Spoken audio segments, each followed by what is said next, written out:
Have you ever walked into a museum halfway around the world, pleasantly surprised to discover a promising selection of Korean arts?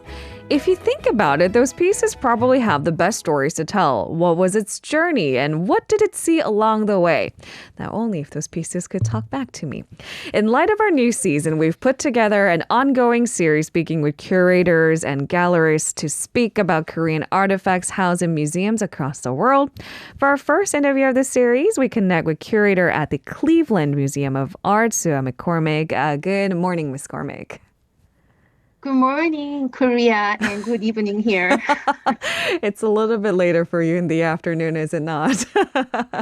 It's okay.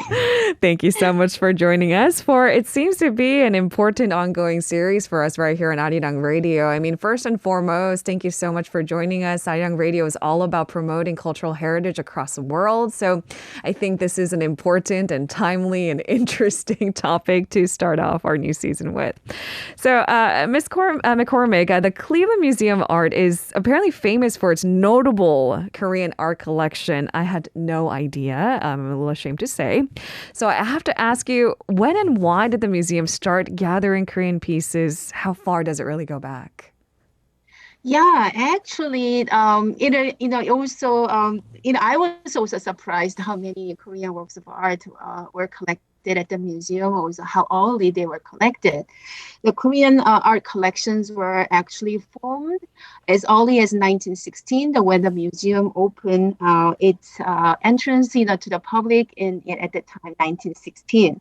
And the director at the time, also the curator who oversaw the entire Asian art collection, felt very strongly to include Korean art as a very focused collection because to understand its transformative role in the development of East Asian art and culture. Mm. And the Korean art collection at the Cleveland Museum of Art are famous for its high quality or high artistic quality, also historical rarity. And some people, describe our museum as a boutique museum because the boutique here means small but is excellent. Small but excellent. But small is excellent. So our Korean collection have about 400 pieces. Okay. And among those, we have a very extremely rare Korean Buddhist paintings and an extremely rare illuminated Buddhist sutra, and also Celadon collection by the famous Severance family, and also early Joseon period landscape painting. But also, I also proudly say we have a wide variety of Korea period spoons and chopsticks. We have about 100 pieces. Oh, that's quite the collection. I feel like that could be an exhibition all on its own. I love you comparing it to a boutique collection. Sometimes going to a gallery and exhibition with too many pieces is very overwhelming. But you're saying that they're all the important and key pieces. And I wish we could show our listeners, because the difficulty of radio is us trying to explain what's there. But we do have to relay, what some of these key pieces mean and what they are. In your expert opinion, of these 400 pieces, what's the most significant Korean piece at the entire Cleveland Museum of Art? Well, that question actually puzzled me a little bit because it is very difficult to choose what is the most significant piece. Because, each piece has its own historical narrative and also its own artistic uniqueness. But personally, I could actually choose what is very meaningful to me, or personally very meaningful work of art from our Korean art collection is the very rare late 14th century Korea period Buddhist painting that depicts the King of Hell. The fourth King of Hell, there are usually a set of 10 Kings of Hell. And then what we have and what I acquired for the museum is the fourth King of Hell.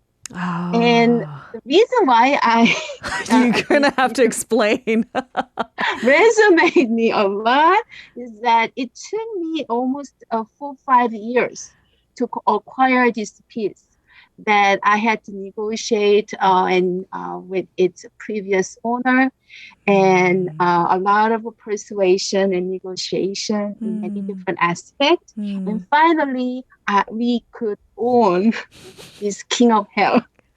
It's when you said King of Hell, I had to do a double take. Are we really talking about the same thing? In my head, it looks fiery and scary, but that's just my assumption. But it's more about the process. It is. It is. Yes, the King of Hell, is looking very attentively to those sinners suffering in a large, hot boiling pot. That sounds frightening, and but it's also about the historical importance of the piece, and as you said, the acquiring process, right? Are a lot of these pieces at the Cleveland Museum of Art then acquired from private collectors, or does it really vary? Some of them are actually, most of our Celadon collections are donated by John Severance and Louis Severance. And some of our listeners may be familiar with their names because Louis Severance and John Severance, both of them are deeply involved in the establishment of the Severance Hospital in Seoul and also medical school. They, made a formidable, fund to build the, Severance Hospital and, Yonsei Medical School. And then while they are visiting Korea, and they fell in love with the Korean culture, and they purchased some, and also they're, given by their friends. And then eventually they donated that entire collection to the Cleveland Museum of Art. All right. If we had all the time in the world, we would go through this extensive collection. But among the Cleveland Museum's collection, that's one thing, I guess, that has a close comparison to Arirang. It holds a special campaign on the 청동은 입사오, or loosely translated, mind you, basin with inscribed figures and calligraphy. I do have a bone to pick with these translations. I think not enough is captured in that. But could you maybe help us better understand what this piece is? So what is, the title of the work is describe what kind of things are, decorate the surface of this container basin. And, 입사 means silver inlaid technique. And when we think about that, 고려 상감청자, that the same technique was applied to the Celadon works. The same technique applied to the metal work like this Pacific basin. And this piece is, we don't know exactly how it was used in a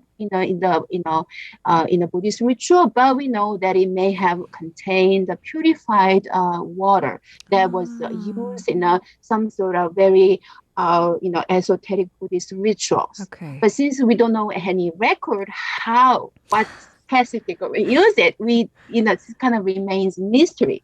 But this piece is also, very, very beautiful, conveys a very beautiful poem that I could read the first line. Please. And so the first line reads as the following. In a village amidst the mountains drifting clouds, a pavilion stands in a high wind under a full moon. This line truly captures a lonely and yet very inviting sanctuary-like place. I mean, that's a beautiful, just the opening line of the poem, but it paints quite a picture of what it must have been like. Okay. I do have to ask you, this basin, was it something that was maybe common during that period? Because you said that maybe there aren't any records found just yet to put all the pieces together of what this basin was exactly used for and how. But I do wonder, was it at least common during that time period? Oh, yeah, there are not many types have survived, but the recent archaeological excavation in a former temple site, they found a similar shaped basin. That we know for sure that was a Buddhist site. So we know at least that it was used in a Buddhist temple and also used in a Buddhist rituals. And this poem is all about encouraging its reader to be detached from the secular matters and be free. And my favorite line in this poem is, although people in the world have their up and down, this pavilion does not care. So I like it a lot. Oh my God, that could be a quote to live on. This pavilion does not care about your ups and downs. Yeah. That could, So when I have some, some, times, a stressful time at home, at work, I could relate it out. Yeah, it doesn't matter. That could be interpreted a number of different ways from where I stand. Like, your problem is maybe small in the grand spectrum of things, Yes. or it's not up for judgment, or something like that. I can go on that too. Thank you. This was a rather difficult week for some of us in Korea, and I can go on with that. I do have to ask about the material that was used to create this basin, because precious metal, it's allocated for, I guess, special pieces, right? And so my assumption is maybe bronze was something special during Korea period. Was this a popular material used back then for Buddhist artifacts? Oh yeah, absolutely. In addition to the celadon pieces and the bronze and then silver and gilt, silver and bronze pieces were used largely. In fact, a large number of metalworks and also other types of art made of metal were found in the many tomb sites and Buddhist sites. So, and also they are considered to be highly luxurious material. So it's a suitable material to create the sacred objects like a Buddhist ritual objects. All right. So there is a significance in the material that was chosen that was considered precious in that time. Yeah. Because you're a curator, I'm sure you come across reactions from museum goers when they see these key pieces. What are some notable feedbacks that you've heard back from people who visit the museum and see this basin with inscribed figures and calligraphy? So the first, actually, there are a lot of visitors surprised to see independent Korean gallery. And also the next thing they are surprised that there is a Korean language written in the labels. When I first started working at the museum, there was no policy to create a bilingual label, but I was very insisted, and and eventually I was able to include a Korean, Hangul for the title of work of art or the name of the artist. So now our visitors who are Korean or Korean American, also the young students who are learning Korean, pleasantly surprised to see a Korean written in the label, and they're very happy about it. And also when sometimes I just stop by the gallery and then looking and observing our visitors' reaction. And one day I found the two American students and very attentively looking at the place in the middle of the gallery, and then they're just having a wonderful conversation. So they're just back from Korea, after learning 6 months Korean language program. So it's just that kind of a reaction that, it just made me very proud and happy. It sounds like a special moment. It also must have taken a lot of convincing for the museum to say, okay, we'll make this label bilingual. I'm wondering if other, maybe other languages could be applied to, taking a note out of your playbook. So after actually, maybe I shouldn't say, but, when it was not allowed, I, kind of included as a mistake. As if for a mistake, but at the end it was actually became all official.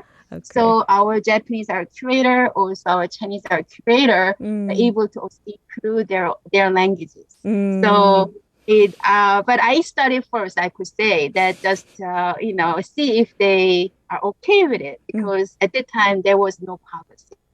Thank you so much, Ms. McCormick, for speaking with us this morning. I feel enlightened already, and I hope to one day visit this boutique collection at the Cleveland Museum of Art. Thank you so much. Thank you so much. It's my pleasure. If you're listening to our program using the podcast service, just a reminder that we do go live Monday through Friday, 7 a.m. Korea Standard Time. So tune in and help us make the show more informative by giving us your input. See you bright and early on Good Morning Seoul.